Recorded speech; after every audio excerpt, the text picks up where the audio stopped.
സങ്കീർത്തനങ്ങൾ 99 അധ്യായം. കർത്താവ് പരിശുദ്ധനാണ്. കർത്താവ് വാഴുന്നു, ജനതകൾ വിറകൊള്ളട്ടെ.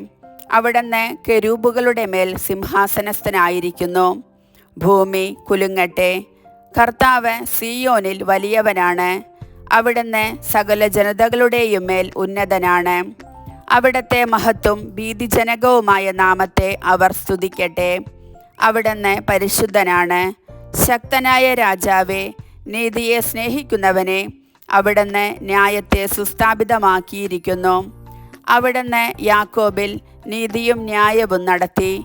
നമ്മുടെ ദൈവമായ കർത്താവിനെ പുകഴ്ത്തുവിൻ.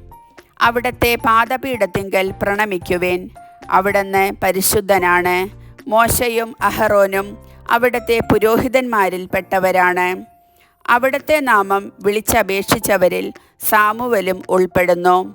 അവർ കർത്താവിനെ വിളിച്ചപേക്ഷിച്ചു. അവിടുന്ന് അവർക്ക് ഉത്തരമരുളി. മേഘസ്തംഭത്തിൽ നിന്ന് അവിടുന്ന് അവരോട് സംസാരിച്ചു. അവർ അവിടുത്തെ കൽപ്പനകളും ചട്ടങ്ങളും അനുസരിച്ചു. ഞങ്ങളുടെ ദൈവമായ കർത്താവേ, അങ്ങ് അവർക്ക് ഉത്തരമരുളി. അങ്ങ് അവർക്ക് ക്ഷമിക്കുന്ന ദൈവമായിരുന്നു, തെറ്റുകൾക്ക് ശിക്ഷ നൽകുന്നവനും. ദൈവമായ കർത്താവിനെ മഹത്വപ്പെടുത്തുവിൻ. അവിടുത്തെ വിശുദ്ധ പർവ്വതത്തിൽ ആരാധന അർപ്പിക്കുവിൻ. നമ്മുടെ ദൈവമായ കർത്താവ് പരിശുദ്ധനാണ്. കർത്താവിൻ്റെ വചനം.